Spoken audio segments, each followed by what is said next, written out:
first took off his clothes. Then they took long leather thongs with steel pellets or lead pellets on the end and beat him across the back until he could hardly stand up. Then they put a crown of thorns on his brow and his face was bleeding. And they laughed at him and they spit on him and they mocked him.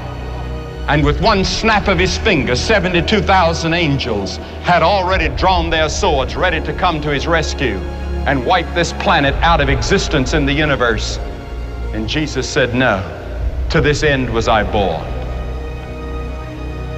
He wasn't just another revolutionary. He wasn't just another hippie. He was not just another great man. He was God in the flesh.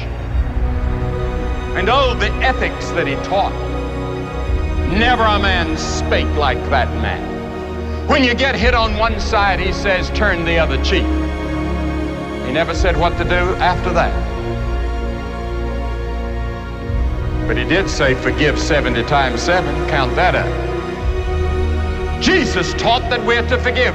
He taught a revolution in the way we're to live. He taught us that it wasn't just our outward actions that God judges, but it's the inward thoughts and intents.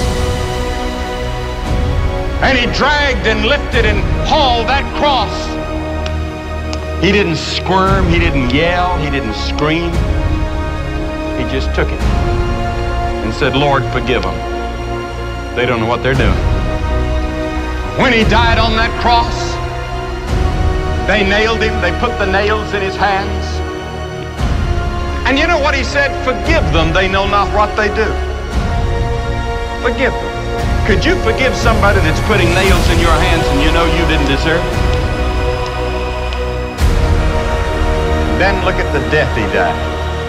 Did ever a man die like Jesus? The lightning flashed and the thunder roared and the earth began to shake. And even the soldiers confessed that this must be the Son of God. Anyone that can see Jesus on that cross and not be touched has a heart of stone.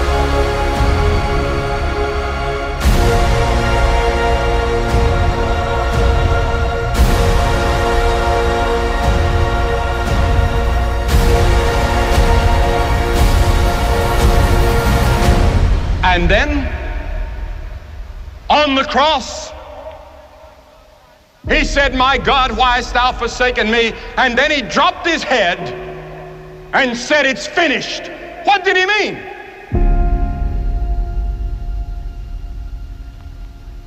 He meant your plan of salvation was finished. God can now forgive you of all your sins because Jesus had finished God's plan for your salvation. Because you see, God knows every one of you by name. He has the hairs of your head numbered.